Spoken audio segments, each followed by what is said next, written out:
คุณลุงมาเก็บขยะในนี้ไม่ได้นะไม่ที่เก็บไม่ได้ไม่ได้ลุงนี่มันเต็นท์รถหรูมันควรจะเก็บให้มันสะอาดถ้าลุงเข้ามาลุงต้องเสียค่าปรับค่าปรับเลยนี่ผมเตือนด้วยความหวังดีนะเดี๋ยวลุงโดนค่าปรับขึ้นมาทำไงลุงมีปัญญาจ่ายเหรอลุงมาทำอะไรที่นี่อ่ะจะมาดูเอารถไปใช้หน่อยลุงจะดูรถอะไรไม่ทราบคะรถไฟฟ้าลุงก็ไปร้านที่เขาขายอุปกรณ์การแพทย์อะค่ะลุงฉันว่าที่นั่นน่ะเหมาะกับลุงมากกว่าที่นี่นะคะเพราะที่เนี่ยมีแต่รถหรูๆไม่มีพวกวีลแชร์หรือแบบวีลแชร์ไฟฟ้าที่ลุงอยากได้หรอกค่ะ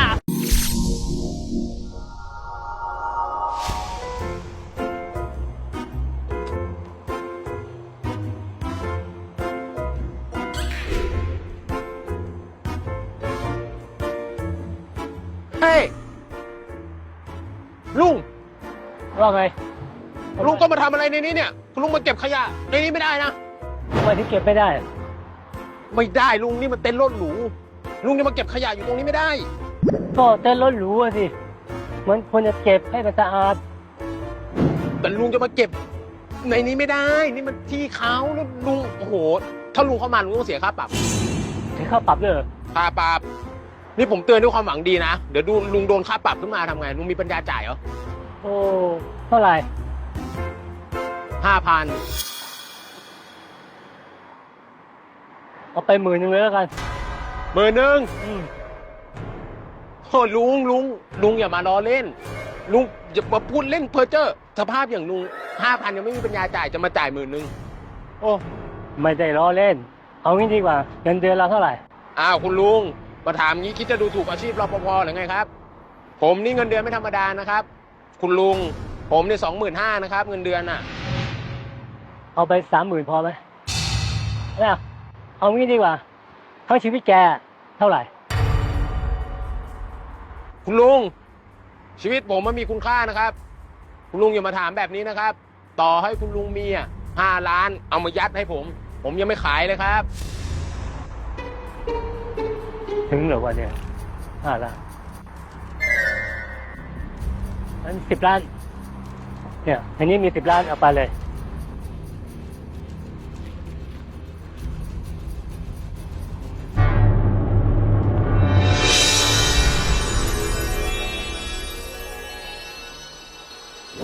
ท่านครับท่านเอามีดไหมครับหรือว่าจะเอาไม้มาเอามีดมาแทงผมก็ได้ครับหรือว่าเอาไม้มาตีเลยก็ได้ครับหรือท่านอยากให้ผมทำอะไรท่านบอกเลยครับไอ้มีดไม้กระบองไม่ต้องหรอกเอาอย่างนี้พรุ่งนี้ไปทำงานที่บ้านฉันแล้วกันได้เลยครับท่านเดี๋ยวท่านจะไปไหนครับว่าจะไปดูรถหรูๆหน่อยงั้นเชิญเลยครับท่านเดี๋ยวครับท่านเดี๋ยวครับผมปัดให้ครับผมปัดให้เชิญเลยครับขอบใจ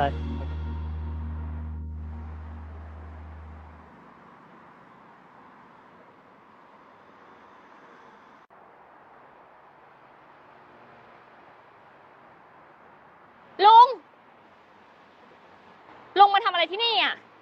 จะมาดูเอารถไปใช้หน่อยมาดูรถลุงมาดูรถที่นี่เนี่ยนะคะลุงจะดูรถอะไรไม่ทราบคะรถไฟฟ้ารถไฟฟ้าลุงก็ไปนู่นสิคะ BTS นู่นเดี๋ยวถ้าจะให้ฉันแนะนำอีกที่หนึ่งนะคะลุงก็ไปร้านที่เขาขายอุปกรณ์การแพทย์อะค่ะลุงฉันว่าที่นั่นน่ะเขามีรถที่เหมาะกับลุงมากกว่าที่นี่นะคะเพราะที่เนี่ยมีแต่รถหรูๆไม่มีพวกวีลแชร์หรือแบบวีลแชร์ไฟฟ้าที่ลุงอยากได้หรอกค่ะฉันว่าคุณลุงไปนั่งแบบนั้นดีกว่านะคะเพราะรถพวกเนี้ยมันเป็นรถหรูลุงคงไม่มีปัญญาซื้อหรอกและอีกอย่างหนึ่งลุงจะมาดูรถพวกเนี้ยรถหรูขนาดเนี้ยลุงขับได้หรอคะหัวงอขนาดนี้แล้วมีแรงขับหรอคะอุ๊ยนี่จะเดินจะยืนนี่มีแรงอยู่หรือเปล่าคะลุงฮะนี่เธอเป็นใครฉันก็เป็นเซลล์ที่นี่ไงคะเป็นเซลล์อุ๊ยไม่ใช่เซลล์ธรรมดานะคะคุณลุงเพราะฉันเป็นถึงหัวหน้าเซลล์เลยค่ะเหรอใช่ค่ะจะมีเซลล์ขายกี่คนเนี่ยที่นี่ก็มีแค่ฉันคนเดียวเท่านั้นแหละค่ะมีแค่คนเดียวใช่ค่ะโอ้เต้นหรูใหญ่โตขนาดนี้มีเต้นแค่เดียวก็เพราะว่าฉันทำงานเก่งไงคะมีแค่ฉันคนเดียวก็เอาอยู่แล้วค่ะนึกว่าเก่งแล้วจะไม่มีใครอยากทำงานด้วยนี่ลุงที่พูดมาเนี่ยลุงหลอกด่าฉันใช่ไหมเฮ้ย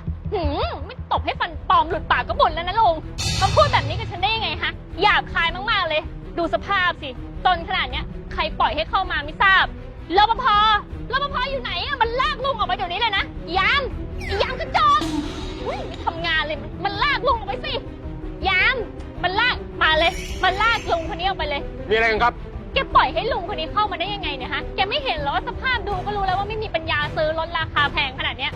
แกเอาคุณลุงคนเนี้ยออกไปจากร้านนี้เลยนะ ฮะต้องขอโทษด้วยนะครับ ผมไม่ใช่รปภของที่นี่นะครับ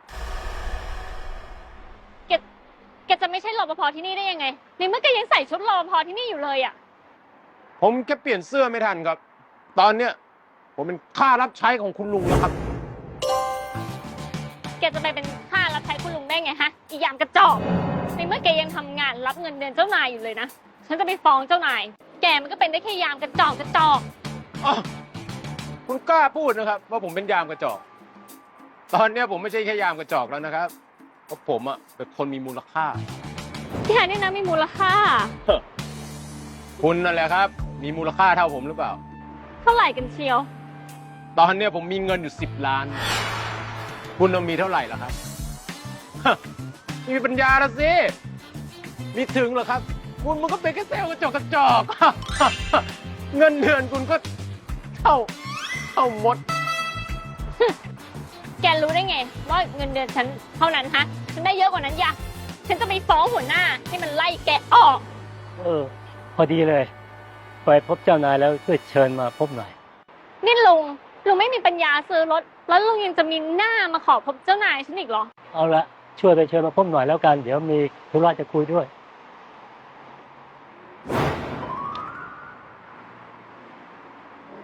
คุณท่านครับ เดี๋ยวตรงนี้มันร้อนครับคุณท่าน เดี๋ยวไปนั่งข้างในดีกว่าครับ จะได้เย็นๆครับ ดีเหมือนกัน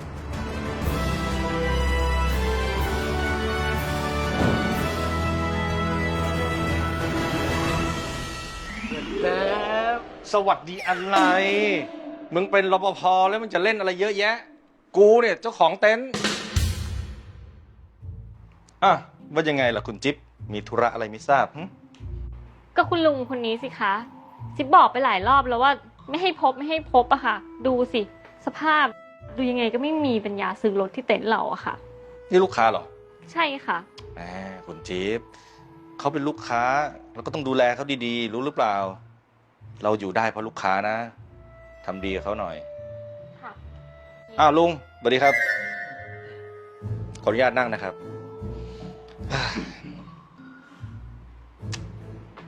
คุณลุงมีอะไรให้ผมรับใช้เหรอครับวันนี้ ทำไมเซลล์เต้นคุณพูดจาไม่ค่อยดีเลย เซลล์ขายรถเหรอครับ คุณจิ๊บนี่เหรอฮะ นี่คุณจิ๊บนี่เป็นเซลล์มือหนึ่งของผมเลยนะฮะ ผมซื้อตัวมาจากเยอรมันเลยนะฮะ ยอดขายเดือนหนึ่ง 4,000 คันนะครับคุณลุง คุณไปดูถูกเขาไม่ได้นะครับ ผมไม่เชื่อหรอกว่าเขาจะพูดจาไม่ดีกับคุณลุงแบบนั้นนะ ผมว่าคุณลุงมั่วหรือเปล่าครับ ข้าพูดจาแบบนี้ขาย4-5,000 คันเลยเหรอ จริงครับ นี่ฮะมือวางอันดับหนึ่งของผมเลย อ่ะไม่เป็นไร เข้าเรื่องดีกว่า คุณลุงมีอะไรให้ผมรับใช้ดีครับ ผมมาดูรถหรูๆใช้สักหน่อย รถหรูว่าแต่คุณลุงดูคันไหนไว้อะครับ ก็ผมก็ดูไว้หลายคันนะ หลายคันเลยเหรอฮะ โอ้โหหลายคันเลย คุณลุงมีตังค์ซื้อหรือเปล่าครับ ก็พอมี พอมีเอาคันไหนบ้างครับ มีทั้ง BM ทั้งเบนซ์ทั้งออสตินอีกหลายยี่ห้อมันก็สวยๆทั้งนั้นอ่ะ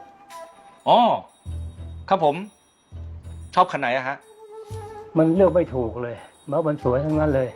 ก็เลยว่าจะเอาทั้งหมด ทั้งหมดเลยอะครับ เพราะมันสวยทั้งเต้นเลยเนี่ย โอ้ คุณลุง คันแรกเนี่ย เอาให้มันได้ก่อน อย่าว่าทั้งเต็นท์เลย คันแรกก่อน นี่ผมพูดจริงๆนะเอาทั้งหมด เอาทั้งหมด ใช่ เอางี้แล้วกันครับคุณลุง ถ้าคุณลุงซื้อทั้งเต็นท์ผมเนี่ยนะ ผมเข็นทุกคันไปส่งให้ที่บ้านคุณลุงเลย ไม่ต้องสตาร์ทรถเปลืองไม้ เอางี้แล้วกัน ไม่ต้องเข็นล่ะจอดไว้นี่แหละ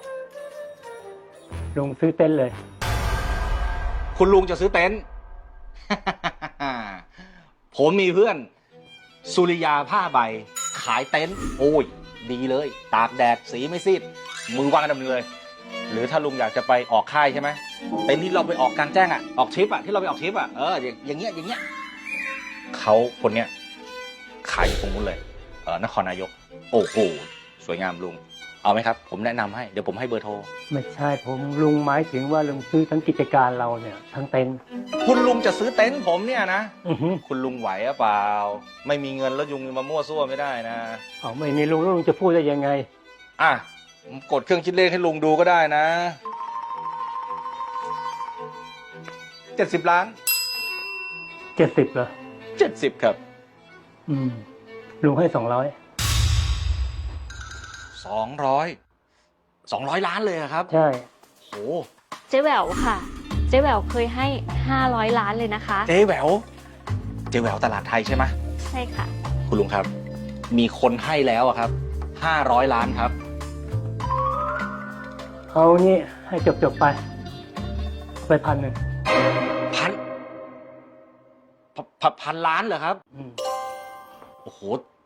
เฮียนั้นอย่าไปเชื่อนะคะ ลุงแกเป็นมิจฉาชีพหรือเปล่าก็ไม่รู้นี่เงินในบัญชีน่าจะมีไม่ถึง200มั้งคะ อีจิ๊บมึงเงียบๆก่อนกูจะฟังโอ้พันล้านเลยเหรอครับว่าแต่คุณลุงจะจ่ายเงินผมยังไงอะครับ คุณรับบิตคอยน์ไหม คอยหน้าอย่างผมอะครับ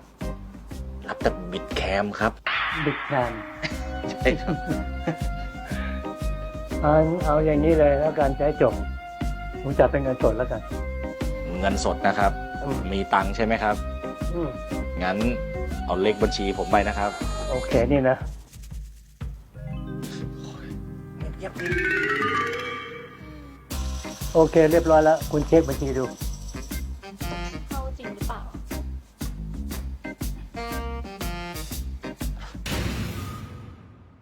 คุณจิ๊บพันล้านคุณจิ๊บตอนนี้ครับกิจการตรงเนี้ยเป็นของคุณท่านหมดเลยครับ มีอะไรอยากจะบัญชามาได้เลยครับ ทุกอย่างยินดีทำให้เลยครับ มีเรื่องให้ช่วยนิดหน่อย ว่ามาได้ทุกอย่างเลยครับคุณท่าน ก็ไม่มีอะไรมาก ก็แค่อยากให้คนออก ให้คนออก ซื้อกิจการเพื่อไล่คนออกเนี่ยเหรอครับ ใช่ครับ โอ้โหช่างเป็นวิสัยทัศน์ที่เยี่ยมยอดจริง ๆ เลยครับโอ้ ผมรวย โอ้วิสัยทัศน์รวย พลังของคนรวยนะครับ ไม่มีปัญหาครับผมบูชาคนรวยอยู่แล้วครับ ว่าแต่คุณท่านอยากจะให้ผมไล่ใครออกครับ นี่ไง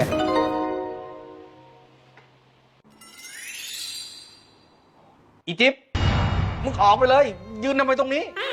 เฮียนั้นไหนเฮียนั้นบอกว่า เห็นฉันเป็นเหมือนครอบครัวไงคะ แล้วฉันทำยอดขายได้เดือนหนึ่ง4-5 พันคันเลยนะคะเฮีย ใครเฮียมึงกูลูกคนเดียวกูไม่มีครอบครัวกูอยู่คนเดียวกูก็เช่าบ้านอยู่คนเดียว ออกไปอุ้ยเกะกะเอาไปเร็วยอดขายอะไรมันขายลูกชิ้นปิ้งปะเนี่ยเอาไปไป ได้จะคอยดูฉันย้ายประเทศจะตามไปจองร้านจองผ่านฉันอยู่ไหม เอามึงจะช้าทำไมออกไปสิเกะกะขวางทางเอาจะไม่ไปรีบออกไปเกะกะเปลืองอากาศหายใจกูโอ้ยคุณท่านซื้อชีวิตผมไปด้วยก็ได้นะครับถวายตับไตไส้พุงผมขายได้หมดแล้วครับว่าแต่ว่าคุณท่านไปเอาสตังค์เยอะแยะมหาศาลขนาดเนี้ยมาจากไหนอะครับ คุณก็ลองเซิร์ชใน Google ดูแล้วกัน Search Google โอ้ได้เลยครับ